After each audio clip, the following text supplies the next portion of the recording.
إن الحمد لله نحمده ونستعينه ونستغفره ونعوذ بالله من شرور أنفسنا وسيئات أعمالنا.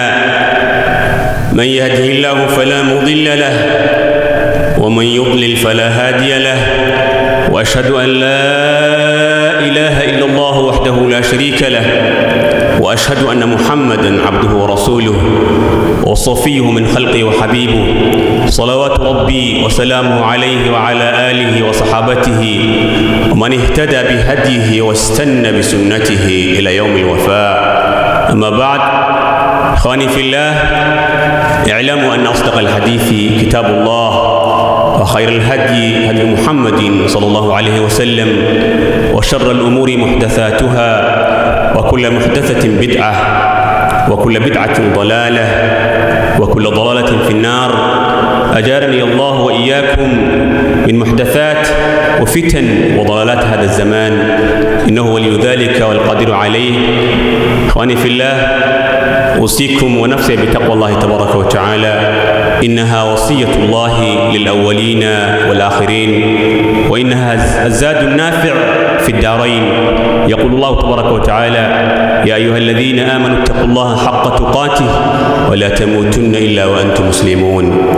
يا أيها الذين آمنوا اتقوا الله وقولوا قولا سديدا يصلح لكم أعمالكم ويغفر لكم ذنوبكم، ومن يطع الله ورسوله فقد فاز فوزا عظيما.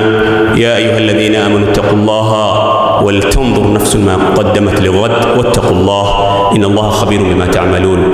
إخوة الإيمان، ها نحن قبل أيام ودعنا شهر رمضان، شهر الرحمة، شهر المغفرة، شهر التوبة، شهر القرآن، شهر العتق من النار، شهر العلاقة القوية مع الله تبارك وتعالى.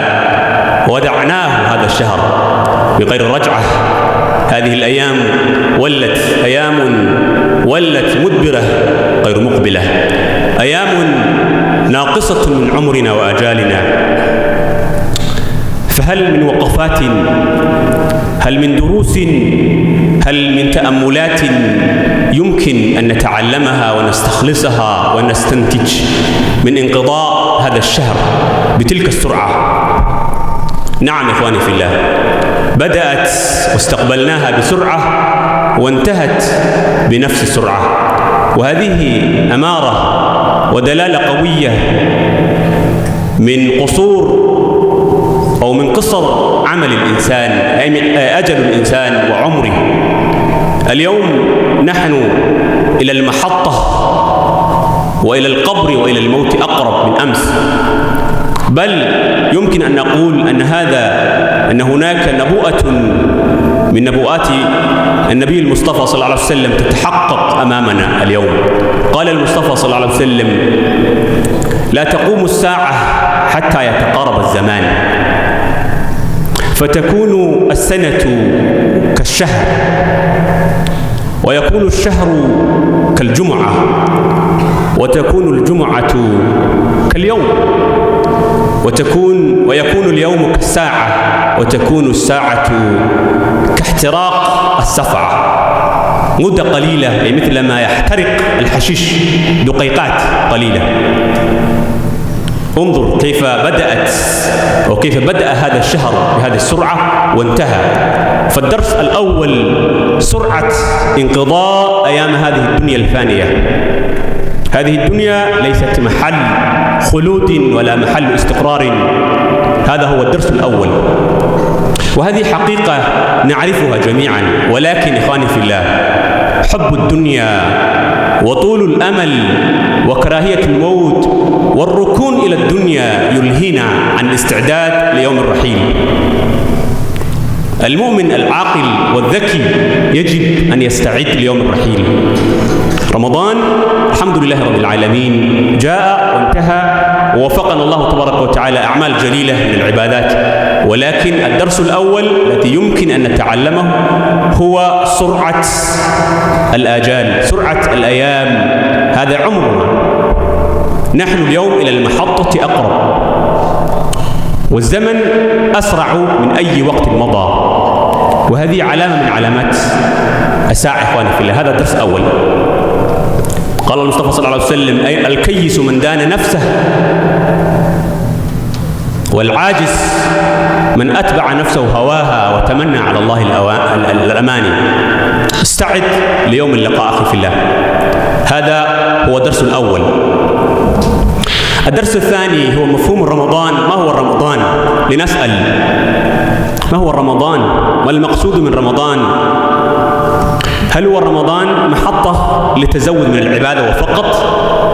أم هو حدث رباني مهم تستمر آثاره ما بعد رمضان وخلال كل العام؟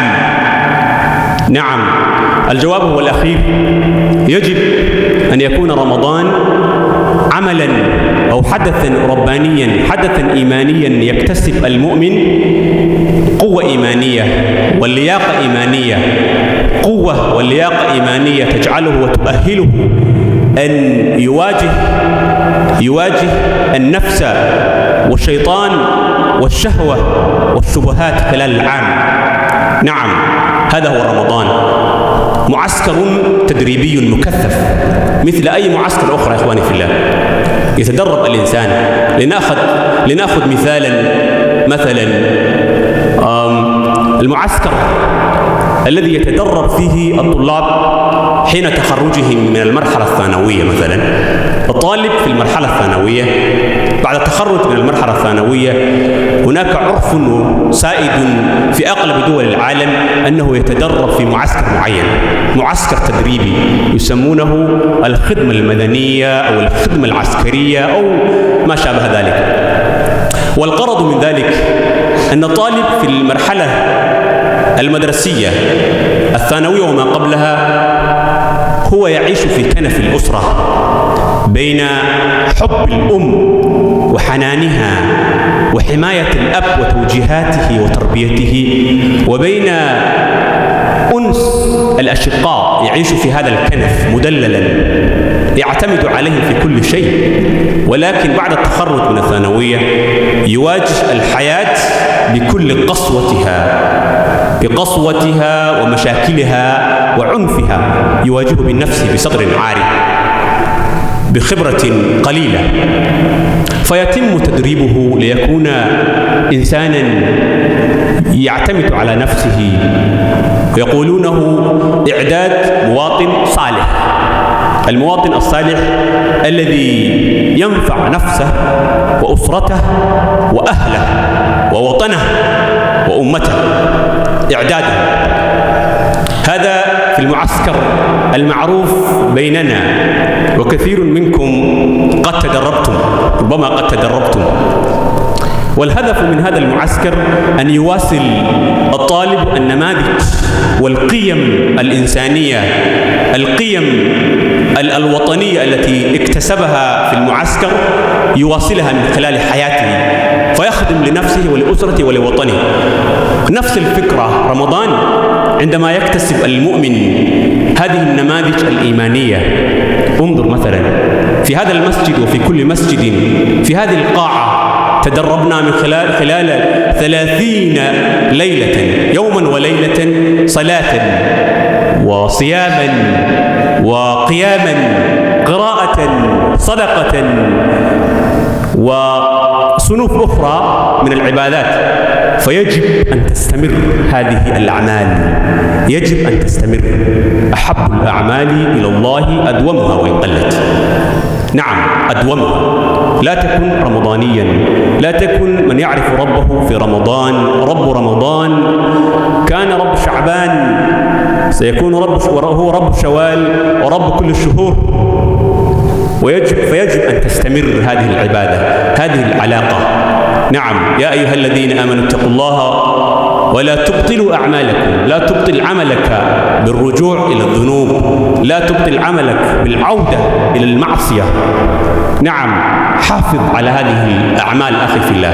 نعم، وقال العلماء من أمارات قبول الأعمال والعبادات الديمومة والاستمرارية. نعم، يقول الحسن البصري ذلك التابعي والإمام الجليل، يقول: جزاء الحسنة إنما جزاء الحسنة حسنة تتبعها، وعقوبة السيئة عقوبة بعدها سيئة بعدها، عفوا، عقوبة السيئة سيئة بعدها. نعم، من أمارات قبول عملك في رمضان أن يستمر ذلك العمل أخي في الله. نعم، إنما يتقبل الله من المتقين، إنما يتقبل الله من المتقين. الله يتقبل أعمال المتقين. ومن هم المتقون أخواني في الله؟ هذه الآية حددت، الآية التي قرأتها قبل قليل: يا أيها الذين آمنوا اتقوا الله حق تقاته ولا تموتن إلا وأنتم مسلمون. هذه الآية حددت معالم المتقون، معالم المتقين: اتقوا الله حق تقاته، حق تقاته ولا تموتن إلا وأنتم مسلمون. يتقبل الله من المتقين. فأما من أعطى واتقى وصدق بالحسنى فسنيسره لليسرى، وأما من بخل واستغنى وكذب بالحسنى فسنيسره للعسرى. أخي في الله، أختي في الله، لك قدوة حسنة برسولك المصطفى صلى الله عليه وسلم. قالت عائشة رضي الله تعالى عنها: كان رسول الله صلى الله عليه وسلم إذا عمل عملا أثبته. أخي في الله، أذكر بعض النماذج التي تبدو من العبادات التي تبدو وكأنها منحصرة في رمضان ولا علاقة لها في غيرها، في غير رمضان تبدو، ولكن يجب أن تكون أعمال مستمرة. سئلت أم المؤمنين عائشة رضي الله تعالى عنها عن عمل رسول الله صلى الله عليه وسلم: هل كان يختص من الأيام شيئا؟ قالت: كان عمله ديمة، كان عمله ديمة. أذكر 3 نماذج إخواني في الله. أبدأ بنفسي وأشجعكم أن تستمر هذه الأعمال. أولها: إن باب الريان مفتوح، ما زال مفتوحا. إن في الجنة بابا يقال له الريان لا يدخل منه إلا الصائمون. أخي في الله، اسأل نفسك عن الصوم الذي يجعلك ويؤهلك أن تكون من باب الريان، من الذين سيدعون من هذا الباب، من الذين بإذن الباري سيفوزون بطاقة دخول الريان. هذه الدعوة هل هو منحصر بصيام رمضان ولا هو كلمة عامة؟ المؤمن الذي يتصف بهذه الصفة ويعمل هذا العمل مؤهل ويستحق دخول الجنة من باب الريان. الجواب نعم، ليس منحصرا رمضان، لأنه كلمة من صام إن في الجنة بابا يقال له ريان لا يدخل منه إلا الصائمون الذين يصومون في رمضان وفي غير رمضان. فالصوم التطوع إخواني في الله يجعلك من الفائزين بهذه البطاقة، بهذه الدعوة الربانية، دعوة اسمها أصحاب الريان. نعم أخي في الله، قال المصطفى صلى الله عليه وسلم: من صام رمضان ثم أتبعه 6 من شوال فكأنما صام الدهر. صم 6 من شوال. إن صمت 6 من شوال وخلصت فاحمد ربك، وإن لم تصم 6 من شوال قد تكون في بداية الشهر وفي وسط الشهر وفي آخر الشهر، قد تكون متصلة ومتفرقة. كذلك صم يوما وافطر يوما، صم يومين وافطر 3 أيام، خلاص عليك 6 من شوال. ولكن الأحسن والأفضل المسارعة والمبادرة، لأننا لا ندري متى يأتينا الأجل، لا ندري هل سنستكمل شهر شوال، لا ندري. الأمور بيد الله تبارك وتعالى. فبادر بالأعمال، بادروا بالأعمال 5 قبل 5، وكان منها موتك، حياتك قبل موتك. نعم 6 من شوال. وكذلك صوم 3 أيام من صوم التطوع، صوم 3 أيام من كل شهر. والأحسن والأفضل أن تكون من أيام البيض 13 14 15 هذه الأيام. نعم. صوم الاثنين والخميس، صوم عاشوراء وتاسوعاء، صوم أي يوم من غير قيد، أي يوم. من صام يوما في سبيل الله باعد الله وجهه عن النار 70 خريفا. عندما أنت لديك فصحى عن العمل، لديك فراغ، لديك قوة، صم يوما، أي يوم. نعم. فالصوم عبادة جليلة إخواني في الله، لا يعرفها إلا القلة وقليل من عبادي الشكور. هذه العبادة لا يعرفها إلا القلة. نعم. العبادة الثانية التي تستحق الاستمرارية عبادة الوتر إخواني في الله. الوتر، الرسول صلى الله عليه وسلم ما كان يترك الوتر في سفر ولا في حضر، كان عملا مستمرا دائما الوتر، فكن من أصحاب الوتر. نعم. يا أهل القرآن أوتروا فإن الله وتر يحب الوتر. هذا الحديث المصطفى صلى الله عليه وسلم. نعم. كن من أهل القرآن، كل من الذين يواصلون الوتر. قال المصطفى صلى الله عليه وسلم: من خاف لا يقيم أول الليل، من خاف أن لا يقيم آخر الليل فليوتر أوله، ومن طمع أن يقوم آخر الليل فليوتر آخره، فإن صلاة آخر الليل مشهودة. نعم. الوتر عبادة جليلة إخواني في الله، تعوذها الرسول صلى الله عليه وسلم حتى أصبحت عملا من تصرفاته الدائمة، من أعماله الدائمة.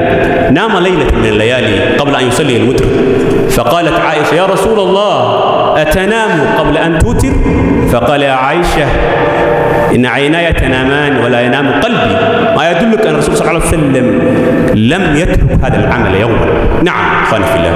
الوتر من العبادات الجليلة التي تعلمناها خلال رمضان. الدعاء إخواني في الله، الدعاء عبادة وعمل جليل. خلف الأئمة باركهم الله تبارك وتعالى في أعمالهم وأعمارهم تدربنا الدعاء كل ليلة تقريبا، كل ليلة. لماذا لا يستمر هذا العمل إخواني في الله؟ وكأنها أصبحت مهجورة. الدعاء عبادة مهجورة. الدعاء خلف صلوات. مجتمع المسلمين كان معروفا بهذه العبادة. عندما كنا صغار في المساجد نرى هذا الشيخ وذلك الشاب وهذا الإنسان وهذا الإنسان بعد الصلوات يرفع يديه ويدعو الله تبارك وتعالى.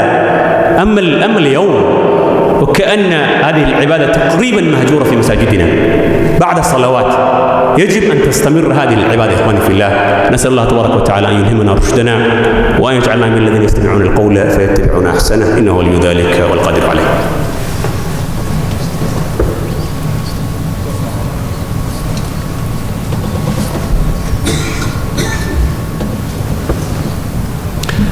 الحمد لله رب العالمين، حمدا كثيرا طيبا مباركا فيه، ملء السماوات وملء الأرض وملء ما يشاء ربنا من شيء بعد.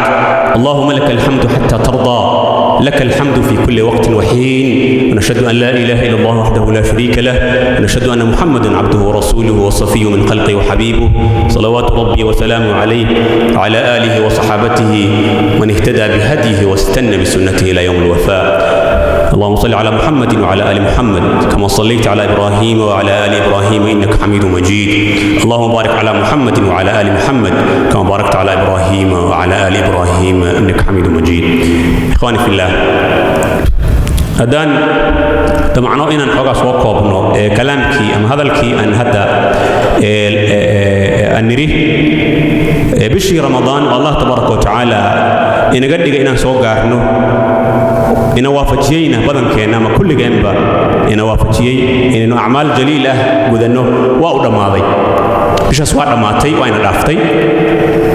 marka waxaan isku dayayay hadalkeenan kooban in aan xoogaa duruus ka baranno casharra inaan ka faa'iidno inaan dul istaagno bishii inaga tagtay bishu iskama ahayn dhacdo timid oo ina dhaaftay laakiin qofka mu'minkaay waa in uu waxa dhacaaya zamanka iyo ahdaafta iyo dhacdooyinka uu cashar ka baran karo casharka ugu horeeya oo aan baran karno waxa weeye zamankii wuxuu noqday waqtigan hadda aynu noolnahay waqti baraka yar oo degdeg u dhamaanaya ayuu noqday ficlan dib u fiiri markaanu ka walwalansan badankeenu lahayna saacadu waa dhaadheer yihiin shaqaynu haynaa kana socota markaynu lahayn iyo markuu dhamaaday bal u fiirso arrintaasu waa arrin laga boqo arrin lagu farxa ma ahan waa arrin aad iyo aad looga boqo taas waxay inoo dhaweynaysaa maxadada ama stationkan u soconno boosteejadan rabno inaan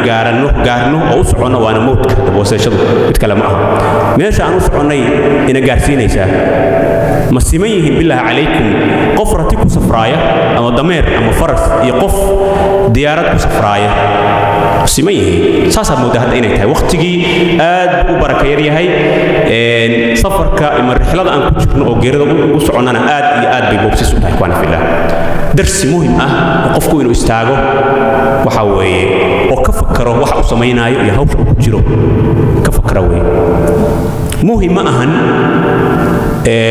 goorta aad dhimanaysid muhimna ma ahan meesha aad ku dhimanaysid muhim waxa ah qaabka meesha waxa weeye waxa ku dul dhimanaysid camalka gacanta ku haysid baa muhim ah marka aad adduunka ka tagtid marka aynu ka fakarno adduunka kan waqtigiisii wuxuu iska noqday waqti aad moodid inuu baraka yar yahay waxaana xaqiiqo noqonaysa nabuu'ah mucjisooyinka rasuulka sallallahu alayhi wasallam uu sheegay mid ka mid ah oo ah rasuulku wuxuu yidhi qiyaamadu ma dhici doonto ilaa sanadku uu noqdo bil oo kale bishiina ay noqoto usbuuc oo kale usbuuciina maalintiina saacadiina daqiiqado yar ma dhici doonto wax saas camal ah baan hadda inoo muuqda marka waxaynu u baahannahay tuulul amalka hididiilaha iyo hawadan dheer iyo adduunye jacaylku inaynan ku kadsoomin falaa taqurannakum alxayaatu addunya walaa yaqurannakum billahi alqaruur ha ku kadsoomina ilaahi subxana wataala leeyahay adduunyada tan dhaldhalaalkeeda waqtigii aad iyo aad buu u dheeraynayaa aad iyo aad u tagaaya halkan waxaa laga yaabaa inay fadhiyaan dad 30 sano ka hor wax ku dhow magaaladan ama 25 sano ka hor magaalada yimid una qabo inay shalay yimaadeen waana rubcul qarni يعني قرني ربع bay joogeen adduunyadii ba saas ka noqotay marka adduunyadan safar baa laga yahay darsigaas meel ku qor darsiga labaad oo muhiimka ramadaanku ikhwaani fillah muxuu ahaa marka isweydiino waa ina soo maray waa cibaadaysanay ilaahay subxaanahu wa tacaala acmaal badan buu ina waafajiyey oo soon iyo salaad iyo quraan akhris iyo sadaqo iyo xumaanta oo laga hara iyo masaajidka oo la yimaado iyo jamaacooyinka lagu tukada ilaahay subxaanahu wa tacaala alxamdulillahi rabbil caalamiin ilaahay baa ina waafajiyey camal badan laakiin ramadaanku guud ahaan muxuu yahay ramadaanku marka loo fiirsado waa mucaskar ama kaam tababar oo ibow qofku ku maro sanadkiiba hal mar sida dhibowga loo maro yani waxaan tusaale u soo qaatay ardayga dhalinyarada ah oo yar oo high schoolka ka baxaya oo ku nool gurigiisa jacaylkii hooyada iyo daryeelkeedii iyo ilaalintii iyo tarbiyayntii iyo tawjiihintii aabbaha iyo walaalihii uu la noolaa iyo wehelkii walaalaha ku nool markuu high schoolka dhameeyey wuxuu diyaar u yahay inuu nolosha wajaho oo noqdo muwaatin isku filan oo naftiisana anfaca mujtamaca uu la nool yahay anfaca waddankan anfaca buu diyaar u yahay noloshuna waa qalabsan tahay oo khibrad bay u baahan tahay waxay u baahan tahay adayg marka mucaskar baa qofkii la marinaayay ama waxa weeye tababar ama dhibowgaas marka ujeeddada laga leeyahay intiina soo martana waa ogtihiin wuxuu yahay in qofkii uu kasbado oo yeesho tilmaamo adayg marka hore nimankaas cuntada yaroo meesha la cunaayo iyo dhibowgaas iyo traininkaas joogtada iyo orodkaas iyo niman tababarayaal qallafsan oo shida badan oo askar u badan oo saraakiil oo tababaraya iyo cuntada yar iyo wadaniyada la baraayo qofkaas waxaa la rabaa inuu isku filnaado inuu naftiisa ku tiirsanaado inuu hadhow meesha ka soo baxaso khidmad iyo gurmadkii iyo adeegga bulshada wadani ah marka waxaa loogu talagalay inay tilmaamaha sii socdaan nolosha qofku intuu nool yahay oo dhan ramadaanku saas u qaab eg yahay qofka inuu kasbado sifooyin xoog badan oo iimaannimo ah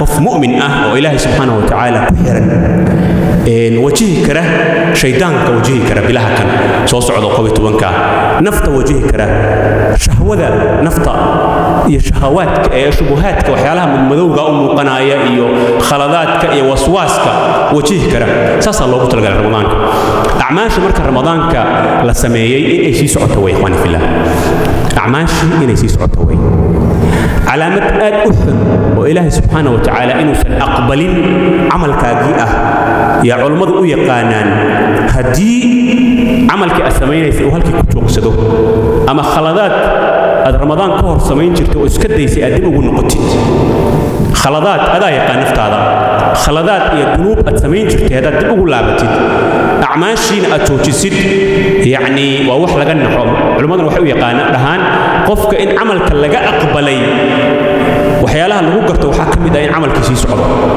لكن هدو هلك كتب سدو سبحان الله وحال لغة نحوي وهذا حلو قرآن على قد سياسي سعته صلاة دي جمعين كسي سعدين رسول صلى الله عليه وسلم وحيري أحب الأعمال إلى الله أدومها أعمال شكوى اللي وجه عليها هي وكوى قفكو أستوكتيو ويقلت وحير بها أهد لا برق على ضغط صدقة يرى على الحديد حمان تسكريبتي مؤمنين تؤذ حمان تكريبتي وناك يعناها وحاوي حسن الخلق أخلاق وناك أدومها وحتوكتها عائشة لو ودي رضي الله تعالى عنها أم المؤمنين حلو ودي رسولكم معها مد مالمها قاركود شققوني أما أيامها قاركود شققوني كقوني يلا واحد تري مايا كان عمل وديمة رسولك عمل كيس بؤها مد دائم أو اسكس علا بؤها ساسوها مركا إلهي سبحانه وتعالى وحو أقبله إنما يتقبل الله من المتقين إلهي وحو أقبله تلك متقين تعمل كودا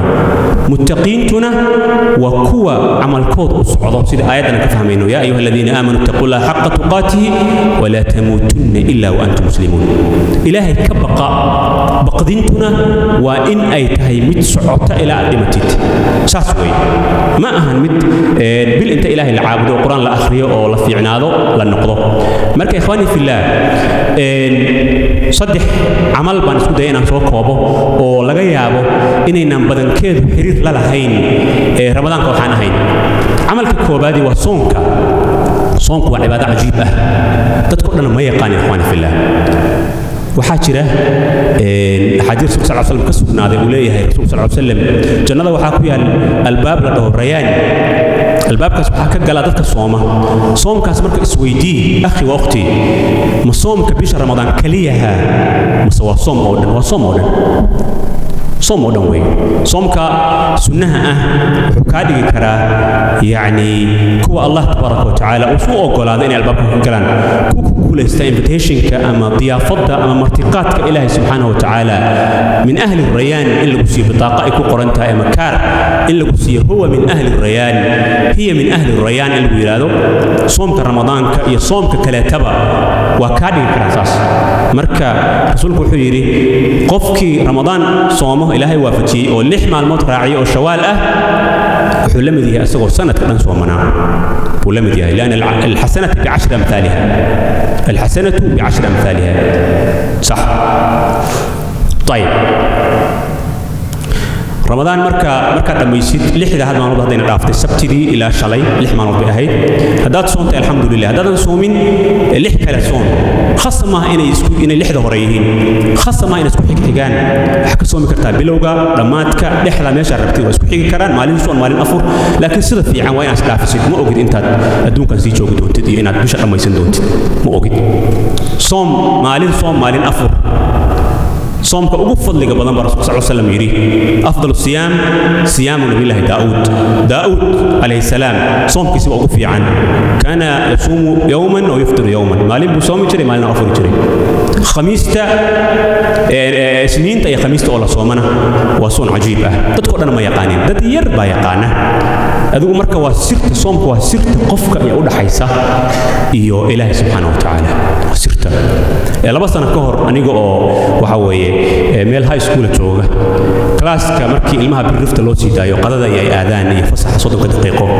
markasta waxa ku soo hari jiray laba gabdhood bishii koobaad labaad saddexaad baan u imid maanta waxaan ku yiri maxay idinku dhacay adinka inaan klaaska xiraan rabaa ma noo ogolo baa iska tag adiga maya baan ku yiri maxaa qasadiinu tahay waxay raadin sanadkii hore markaas ayagu waa 16 jir 17 jir meelahaas gabdha age-koodu yahay way sanadkii hore baan waxaan ku heshiinay bay dhaheen in aan waxa weeye aan maalin kasto isniin ah iyo khamiis soonaan ku ballanay labadayadu ilaahay iskuulkan ka dhamayno سبحان الله قبل يرير أو بأذن لقى بين كل شيء أو كل كري بإله سبحانه وتعالى وافجينا يا قف أنت إذا كأجل وركمان هينين قف أجل ما تشوف أي أساس قرآن سيد أي سميناي مرك عبادة الصوم هو عبادة خاصة سيدنا إله سبحانه وتعالى وسمي الباب خاصة أو جونية ضد جونيها سمين كرم مرك قف قصة ما سمين كرم waxaa samayn kara dad ilaahay subxaanahu wa tacaala waafajiyey oo aad u yar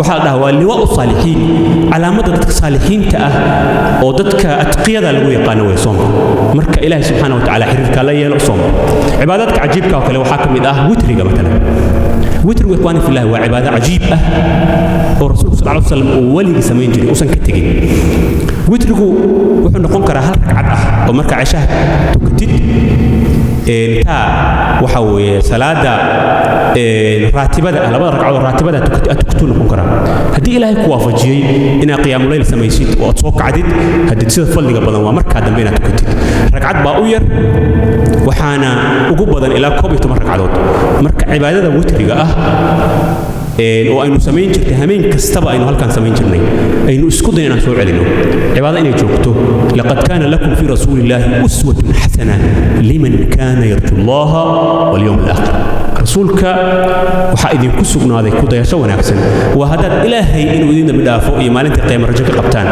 rasuulkuna muxuu ahaa joogto witri ku samayn jiray joogto kama tagin safar ma uu yahay iyo mar uu nagaadiyaha guriisa joogo midna kama tagin marka adigu nooc witriga kamid ah tuko nooc witri wuxuu doona ha ahaado ilaahay subxaanahu wa tacaala ugu dhawow rasuulku inaad waxa way raacaysidna waxa way niyada gasho ilaahay subxaanahu wa tacaala ku dambi dhaafi doona cibaadada kale oo aynu samayn jirnay oo aad moodid inaan ka haajirnay waxa kamid ah ikhwaani fillah ducada يعني همين كستبه هالكان مركل لقون وضوء ولا دعاء سنجر صومها دعاء دي محاكو دعاء رقم بينو أهان شرطة كالوقت أنا كوها الله يا مساجد دي أنا كنت دعاءستان إمامك دعاء شري وهذا مركب حال إمامك إنه دعاءه إنه سجوا كتاء دعاءه ما أها السنة رسول كسبنان شرطي لأنه ضد ظروف ما أهان هذيك الظروف كوني أكو هايسته أنا قمت بقى هايسته نين كمت بقى هايسته أنا معصي كوني هنقلا أقول كوني هجشا علي خديجة وخلد وناي مركب قفك مؤمن كاي مركب صلاة لقى بحو مخت كستبا إيه همينكي